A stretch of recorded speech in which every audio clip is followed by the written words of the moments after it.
You know, you have a little baby and they take their first step. What do you do? Yay, you get the video camera. Oh my God, I took his first step. Ah! Do you look at the little baby and say, that's it? One lousy step? What's the worst thing somebody can say to you?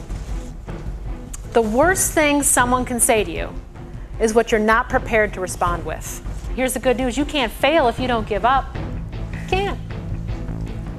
In fact, the only time failure is final is when you give up. What we want to do is put ourselves in a position where we don't let our circumstances knock us down, and that's your psychology. That's how we need to be so strong in our psychology that negativity or that left field thing that came out from someone's mouth that, oh gosh, I wasn't prepared for that, but I am prepared with how I feel about myself and my own identity, and I'm not going to let someone else steal it or rob it or take it from me. What do you do when you construct? What do you do when you criticize? What are you left with? Absolutely nothing. Here's a problem. You say, I think you're great, but. And when you use the word but, you just discount the compliment that you gave someone and listen for it. You hear it all the time. I've always been fascinated with, what is it about, the top 10%? You got the top 10% selling 90% of the business, and you got 90% of the people struggling. And I was like, what is it about that top 10%? What is it that they possess that the others simply don't have? Minimalism. What's the least I can do to get ahead? What's the least I can do to get this customer off my back? What's the least I can do to get my kids to stop bothering me? Versus a mentality of what's the most I can do? What's the most I can do to serve this customer? What's the most I can do for myself and my family? And when you start asking those questions, you'll notice that things will start to change. So 3 reasons a salesperson does not pick up the phone. Number 1 reason, not prepared. I don't know what I'm going to say. I don't know my objective. It's amazing how many salespeople I run into that are just there to give information. That's not selling. Giving information isn't selling anything. It's like me handing a brochure and you throw it in the wastebasket. Not prepared with what I'm going to say. Okay. Number 2, they think that they are an interruption. I've already called 3 times. They must not be interested. They're busy right now. Nobody wants to call Monday morning. It's best to call Tuesday afternoon. Okay? I think I'm an interruption. But who are we thinking about? Me, me, me, me, me. And sales is not about me. It's about your customer.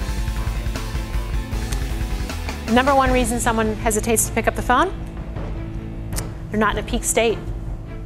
Oh, I got to pick up the phone. I got to work. Oh. Versus, this is, I got to do it. This is, I'm excited. It's just one little shift in your state and how you feel. I recommend everyone they get a rebounder. It's a little mini trampoline. It's good for your lymphatic system, but it also makes you feel really good because you're changing your state. When you have a little kid come up to you and they say, I'm bored, and you say, go do something.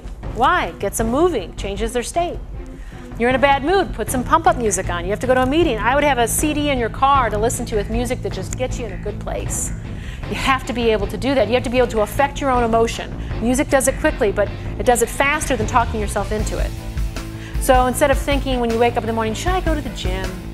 Oh, bad question. You just need to get up and go. Why is it that some people have more money in their bank account? Are you a trained German Shepherd in sales, meaning you call on command, you do what your system tells you to do, or you're a wild pig reacting to everyone that calls you and responding to what's happening around you? You know, the difference between a salesperson and a CEO, the main difference is a CEO makes sure that interruptions do not occur. And a salesperson, they respond to interruptions. You have to take control of your time. What determines whether or not you have a good picture? Whether I look good. If I don't look good, it's a bad picture. Okay? So the whole lesson here is to learn. Everything comes down to your strategy, your activity, and your mindset. Knowledge is only potential power. Remember, it's what we practice. The definition of wisdom is applied knowledge. We want to make sure that we're practicing the right activities, we have the right plan in place, but you can take this for any area of your life and think, what's my real strategy here? And hope is not a strategy. Can you have anything more powerful? You know, you want to relieve stress for yourself, start with helping for someone else. Help them see their true value. Because that's my rule. That's what I feel in my company. What we're here about is to help people see their own value. That's what this whole day is about, putting it together for you, so you'll love yourself enough to take care of yourself, to take care of other people.